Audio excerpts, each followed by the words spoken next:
to convey information to one another, which was kind of news to me because I sort of didn't really understand that when they were talking, like they talked to each other. Oh, maybe we should go this way or this way. So, Counsel, is it your position that any third party can bring a habeas demanding the release of any animal that has such autonomy or cognitive abilities and demand release to any location of their choosing? Is that your position? No, Your Honor. To clarify, we are basing our recommendations off of unrefuted scientific experts saying that these are two sanctuaries that Happy would thrive in. There's evidence that other elephants that have been released to these sanctuaries that were considered antisocial and dangerous and, you know, all of these things that the second, like within months of being released, were able to flourish as elephants should. There's not a finding below, there's evidence below, but there's not a factual finding below, and there is contradictory evidence, right?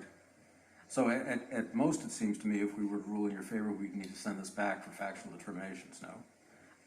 I believe that the trial court did make findings, but of course was bound by the Lavery rulings above. So was there a finding in the trial court that Happy, in fact, would be better off in the sanctuary?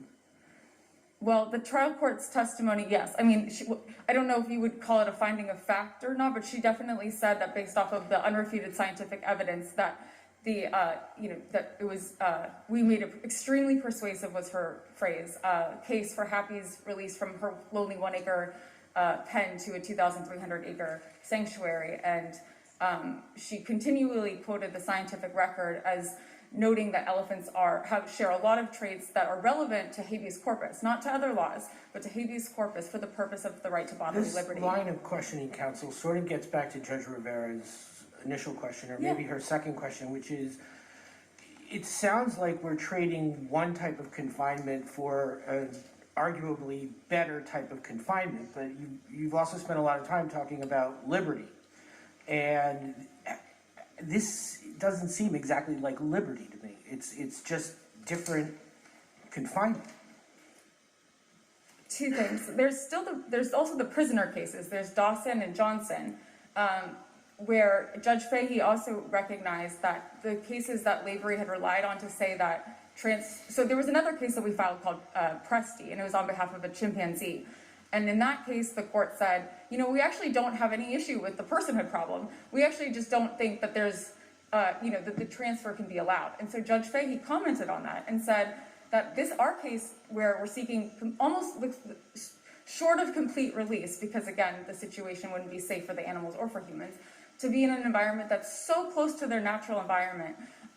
He said that situation is analogous to the situation in Johnson, where an inmate was allowed to use the writ of habeas corpus to seek something other than complete release. But counsel, that case, that case, Brown, that was a case where somebody was committed to a penal facility, I think it was Attica, and they were transferred to a facility that treated criminally insane at the time, Dannemora. And really the issue there was, could they be held in Dannemora? It really almost didn't matter where they were otherwise, right? The question was, could you commit them? And also, subsequently, the mental hygiene law was changed so they have their own habeas section. So I think the analogy to the mental hygiene law habeas is a difficult one for you. Oh, I understand, Your Honor, about the difference between the statutory common law or the statutory habeas. There's still the whole wealth of child custody cases that use habeas corpus regularly to move children from one place to another where they wouldn't be offered complete release. But is it based on an illegality of the one custody versus another? Yes, Your Honor, because it goes to the nature of bodily liberty and whether the person who has the autonomy that's, again, like on par with human beings, and I'm not talking Happy is on par with a young child. I mean, the scientists are showing that they are extraordinarily cognitively complex, and so the deprivation of the bodily liberty is being confined in alone and in a 1 acre pen, and we think she's also detained in a barn for a lot of the times when it's cold, because elephants they're not cold weather species. So she spends a lot of her time in a barren sort of cell or in a 1 acre pen without another elephant. And even the Bronx Zoo recognized that it's not right to detain an elephant alone. They've decided that they were going to phase out their elephants after, there were less remaining, and then maybe when they were down to 1 or 2, I think they said. So then is it more like, I'm on the screen, so then is it more like, or it begins to sound like the incarcerated individual who's held in the special housing unit and wants to be in the general population? No, Your Honor, because this is still, first of all, Happy's innocent, and she didn't commit any crime. But also, again, there is the precedent for using the habeas corpus, it goes back to antiquity, and it's a unique remedy that provides a relief for someone whose bodily autonomy is being infringed upon. And there's no question, at least based on the 5 unrebutted scientific expert reports, that this is no place for an elephant, and these 2 sanctuaries would be as close to freeing her as possible. And so from a legal standpoint, if it would make a difference if she was completely set free or not. So does that mean that I couldn't keep a dog? I mean, dogs can memorize words, and I think most people who have dogs or any kind of domesticated pet that way would say that they feel there's a special connection and a bond. They're like their family, as I think you pointed out in the brief. If I had a dog, I could leave property to them. So why isn't then what you're arguing for endangering these kinds of human-animal relationships? Well, we don't have the evidence about dogs that we have about elephants right now, and I don't know when or if we ever will. What we have about elephants right here, right now, is an extraordinary consensus among the scientific community. We also have experts from law and philosophy and religion and ethics, all remarkably on the side of Happy's freedom, including, again, like lawyers who understand that this is... So are you arguing that deciding this case strictly based upon Happy and not consideration of other different animals is what's appropriate here? Absolutely, Your Honor. I think that is exactly what the common law requires, as this court recently ruled in the Green case, that the court can take a case-by-case approach using the common law. That's actually the point of the common law. It's flexible, adaptable, and grows with the changing needs of society. As a follow-up to that, is this case about Happy one exceptionally autonomous and intelligent creature, or is this about all Asian elephants or all elephants?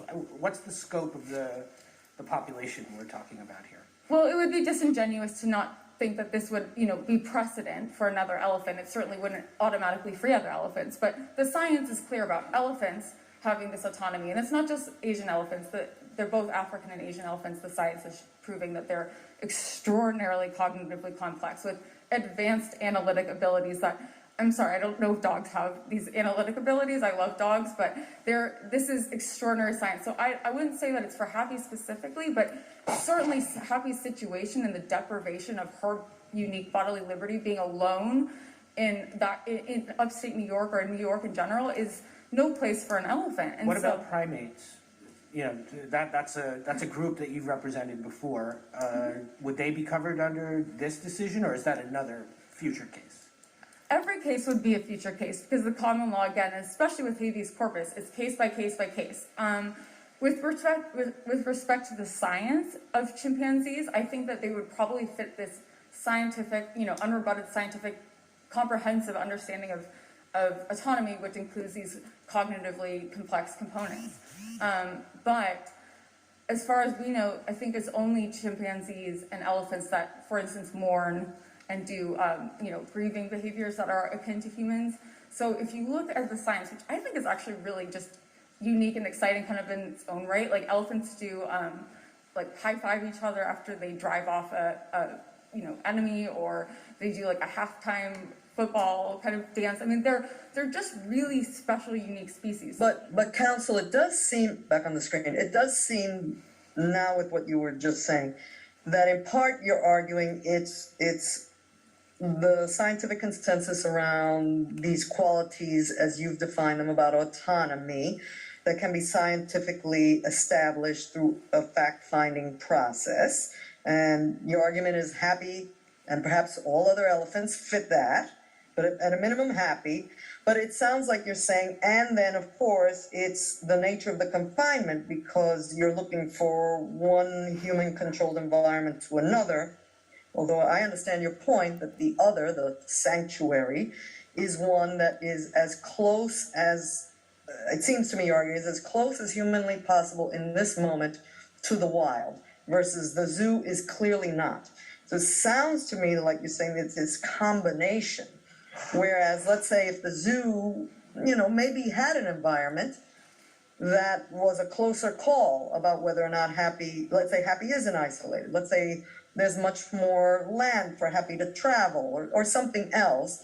It sounds to me like you think that that is also what, I'm just thinking of how these habeas petitions would work and what a court would have to do, right? The mental exercise. That it sounds like the court would have to figure out this autonomy piece and the nature of the confinement because it's not pure release in that sense.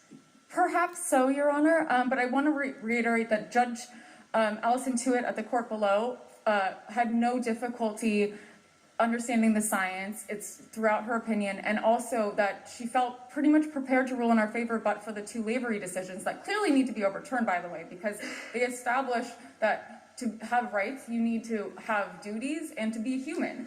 And that's not even the sources that the Lavery cases relied upon were not even supporting the conclusion. For instance, they rely on John Salmon's jurisprudence that says rights, like to be a person, you have rights or duties, and they said and. So we actually had Black's Law Dictionary change the typo so we could maybe not have our case get thrown out again. But the more important point is that the lower courts, the Lavery courts started at the wrong place, which was at personhood, and Article 70 is a procedural statute only, the CPLR. So the legislature intended to leave it to the courts to decide substantive habeas corpus matters.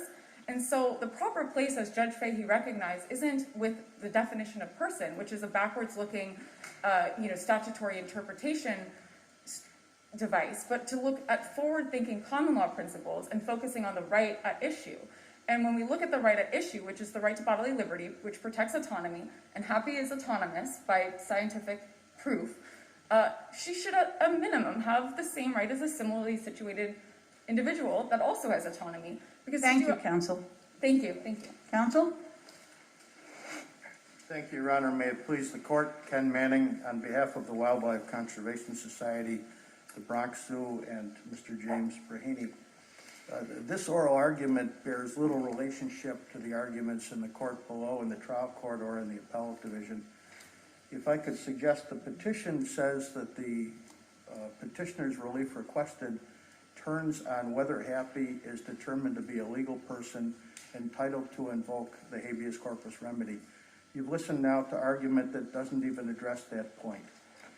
Whether or not Happy is a person was decided in some respects by the Elephant Protection Act, which was enacted, it was approved before Judge Fahey's concurring opinion, but effective after his opinion, and it deals specifically with elephants. Well, but counsel, if I can interrupt you here. Sure. I understand you referred to this certainly in the briefing about sort of the legislature stepping in to protect. No one is going to disagree with some legislative power to be able to make those kinds of policy decisions. The question is whether or not the great writ, the writ as a common law writ, which is separate and apart from what the legislature may do, could be, because it's flexible, given the values behind the great writ, could be now applied to Happy's situation. And they've argued its autonomy. I think I disagree with what you've started out with. I do think that they're very clear that they say the reason that Happy can proceed and be considered for habeas relief is because Happy is autonomous. You may see it differently, but that's their argument. But why don't you address why, given that habeas is and has been used and applied to chattel and to those who do not have full rights and duties under our system of law, why Happy shouldn't be able to seek a remedy through the vehicle of the habeas writ? Well, there's two things I would say, Your Honor, and thank you for the question. First of all, the definition of autonomy that we heard today in oral argument is different from anything we've seen before, first of all. Autonomy doesn't mean whatever someone thinks it should mean. There should be some form of definition or determination in terms of what standard we're looking at. This case came up on a motion to dismiss the petition. There was no evidentiary hearing. The court below found two things. One is that Happy was not a person, and secondly, there was no illegal detainment. And if I could address Judge Rivera, your point on the habeas remedy, there's got to be an illegal detainment in order for the remedy to even apply at all, whether it be a chattel, a child, or a person. And here there's been no illegal detainment. The Elephant Protection Act in particular, specifically by its terms, defines elephants as elephants part of the species, and it defines persons subject to the Elephant Protection Act as individuals, human beings. If the legislature had determined something else, it simply would have done so. So from a standpoint of the Bronx Zoo, there's absolutely no illegality whatsoever. And in fact, if I could go back to the... Yeah, well, if I can interrupt you there, of course, their argument, which is backed up by their experts, again, you may disagree. It's just the nature of the factual record that they attempted to develop, even on the motion. Their argument is that the current detainment is absolutely contrary and unnatural to who Happy is, to this species, and that's what makes it an unlawful detainment. Your Honor, the petition, I'm quoting from paragraph 56 of the petition, says this petition does not allege that Happy is illegally confined because she is kept in unsuitable conditions, nor does it seek improved welfare for Happy. If that's the case, why would the habeas corpus remedy apply in the first place? She's perfectly legally detained where she is now, authorized by the legislature. There's no illegal detainment, and they're not seeking either better welfare for the elephant, at least according to the pleadings, or... Well, I don't see how that's I'll ask her. I don't see how that's the argument. The whole argument is that Happy is in an environment that is unnatural to her and harmful to her, and she can't be released given, I wanted to ask you about that, given the nature of this custody that she's been under for decades, that she can't go back to the wild, so the next best thing is this sanctuary. Well, if I could address the sanctuary, and then I'll take the first part of your question, Your Honor. Yeah. The sanctuary, there's two choices here. Basically, the habeas petition here says, let us decide what to do with this elephant. We got a place in California we like, and we got a place in Tennessee we like. You can search the record for any indication in terms of what the Tennessee facility is comprised of or information. It's simply not there. So one of the two picks isn't even supported in the record. So from our perspective, the court shouldn't be in a position to simply take that on. Mm-hmm. You know, this is an area, the animals that are kept at zoos are highly regulated.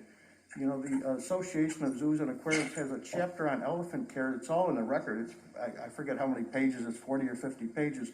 It's so detailed as to deal with foot care. And to take a case that basically, as I mentioned from paragraph 56, had nothing to do with improved welfare for Happy and now turn it into basically a best interest case like we might for a child in a family court proceeding is well beyond a habeas corpus remedy at this point. So from our... Yeah, but it doesn't habeas apply? I mean, even a gilded cage is still a cage, right? Wouldn't the habeas apply? Let's say someone is incarcerated. If they're incarcerated wrongfully so, no matter how lovely the setting. I'm sorry, Judge, could you repeat that? I didn't hear the whole thing. I was saying, no matter how comfortable the setting, if one is wrongfully detained, right? My question was about someone who's incarcerated, is wrongfully detained. No matter how wonderful the setting, the conditions, it's still, as I was saying, a gilded cage. Your liberty is being restrained. The assumption in your question that we take issue with, Your Honor, is whether they're illegally detained. There's absolutely no, I understand that. That was your first point. But do you agree with me that to this extent, we'll ask her when she gets back up on her rebuttal, to the extent that there's an argument that it's an unlawful detention for whatever basis she's arguing, the fact that the Bronx Zoo and you all may believe that you've provided a wonderful environment for Happy is beside the point.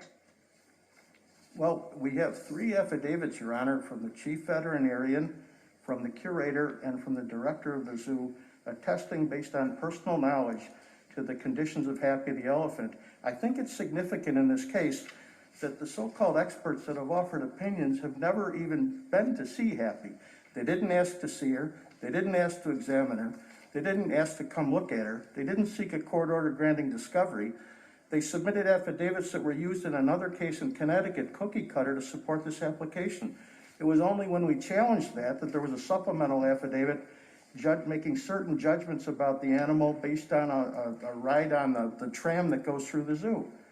So there was no interest was taken in this particular animal. Well, do you disagree that Happy is isolated by herself in whatever it is, half an acre, an acre? You don't disagree with that? I do. She's not isolated. There are 2 elephants there. The reason they're separated is because they didn't get along. So let me ask you this. Sorry, over here. In the case of Tommy and Kiko, which I realize is behind us and it's not your case, would you also say there that habeas would not have been available because the chimpanzees were not illegally detained? I didn't, forgive me, Your Honor, I don't think I heard the whole question. Sure. You're familiar, I think, a little bit at least, with the case involving Tommy and Kiko, the chimpanzees? Yes, of course, of right. course. So would you say that habeas was not available to them there because they were not being illegally detained? If they were not being illegally... No, I'm asking you whether your view is they were being illegally detained or not. Well, I think with Tommy and Kiko case, there was questions about the suitability of their conditions. Correct. I don't remember well enough from the record in that case whether there was a finding of illegality or not. But if they were kept in unsuitable conditions and had violated the Animal Welfare Act or the state statute involving animal cruelty, then they would be being illegally detained at that point. And therefore, you would conclude in that circumstance habeas could reach them? At least that element of habeas, Your Honor. But our premise is fundamentally a very simple one, and that is that historically animals have not been the subject of habeas corpus relief. All the definitional requirements that exist, including the Agriculture and Markets Law, the Penal Law, the Elephant Protection Act, and also the Estates Powers and Trust Law, all of them have definitional phrases dealing with animals and people that would be completely inconsistent with labeling an elephant a person for habeas corpus relief. And if the court were to grant a petition like this, the impact this would have on other statutes and other rights of other people would be tremendous. And it's outlined in the amicus briefs from Protect the Harvest, the researchers, the Farm Bureau. All the amicus show the dramatic impact this could have on our society. And if there's going to be an entire rewrite and a granting of animals to rights that they've never had before, shouldn't that be done by the legislature as the appellate? But wasn't that also, counsel, wasn't that also the case for the examples your adversary has used where there were chattel, whether it's women or slaves or indentured servants, or children? Isn't a decision from the court about an expansion of something like the Great Writ always going to have ripple effects moving forward? I wouldn't call this a ripple, Your Honor. To take animals that have never been subject to rights of people, given the social compact that forms the basis for our federal and state constitutions and all the laws that we promulgate to effectuate those 2 documents, it puts them in the same category as people, which we oppose. Well, I don't think she was saying that she said that Happy was not equated with a child. I don't think they're saying that the elephants and Happy in particular are the same as human beings. It's simply to what extent there are rights that can be protected and recognized through the remedy of the writ, right? It's sort of that they claim there's an injustice, there's a harm caused by a human action, and that the only remedy available to Happy is through habeas, and they simply wish to have their case heard in that way. There's no harm alleged in the petition, Your Honor. We've referenced paragraph 56 of the petition. No one's claiming any harm to this animal. There's been no harm to the animal, and you have 3 affidavits from the people at the zoo attesting to that. The animal is treated well. She's adapted well to her surroundings, And for, at this stage, to try to compare this to a state where a case where there's been some form of animal welfare violation would be completely outside the record and inconsistent with this record. Thank you, counsel. Thank you. Counsel, what about the potential impact your colleague referenced here to the other industries, the agricultural, marketing industry, biomedical researchers, even pet ownership? Thank you, Your Honor. Yeah, there's no connection between those industries and Happy's illegal detention. Again, with the science being unrefuted, we don't have that evidence, and there's no purpose for Happy to just sit there. They don't even want to keep the elephants there. Notably, the Bronx Zoo has highly accredited elephant scientists. Dr. Joyce Poole testified that they actually have elephant scientists that are real scientists, and they didn't provide any testimony. Your mention of purpose, I think, it goes back to the Chief's question. Are you admitting that there could be purposes, not for a Happy, but for other sorts of animals, that have to be weighed against whatever the liberty interest we might recognize is? Your Honor, it's difficult for me to, assign certain, values to these things, Well, but it'd be because they're so difficult for outside of our case. difficult for anybody to assign values. My question is whether your argument about the recognition of rights of animals allows for some balancing of those rights against some other societal values. So for a simple example, somebody uses a horse for transportation. If the horse crosses the autonomy threshold, under your theory, we recognize the right of that horse to some form of liberty. Is that absolute, inviolate, or can it be balanced against the person's need for transportation? I think I would refer the court perhaps to one of the amicus briefs. The religious amicus briefs were really great. The Jewish brief talked about how Torah law, for instance, I know that the court shouldn't, I'm actually a church state litigator, so don't take the religion into the law, So but how about Professor Singer's brief instead, which sort of proposes a utilitarian view of this? He calls it consequentialist. That could be a good example. The common law allows for some flexibility and for some balancing of the different factors. And here the balance is just so heavily skewed on our side. The illegality, I need to point out, is the common law. In Somerset's case, in Lemon, this court relied and adopted Somerset. It was a pure common law. The illegality was the absence of positive law. And the examples I gave of the King's Bench issuing writs for women, those were all just pure common law. The violation was the common law, which is an independent body of law that the court is duty bound to upkeep with the wisdom, ethics, and science of the time. And all of that, again, points in favor of Happy because there's no basis to treat her differently from another being that's similarly situated. Thank you, counsel. He says there's no harm. He says you haven't argued any harm. And if there was, that falls under the rubric of the animal welfare legislative structure. We've never conceded that there isn't any harm. In fact, all of this evidence is showing there's an immense amount of suffering and harm, but we are not bringing a welfare case because we don't want Happy.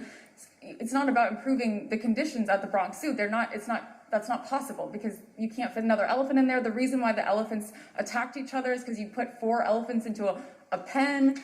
And Happy and Patty do not get along right now, but maybe they could at a sanctuary. There's evidence in the record of Joyce Poole talking about how this is just too small of space for elephants. So it wouldn't be reasonable to put 2 people in a too small of a space and expect them to get along. But they also attacked her family. Grumpy was an elephant that was attacked by Patty and Maxine.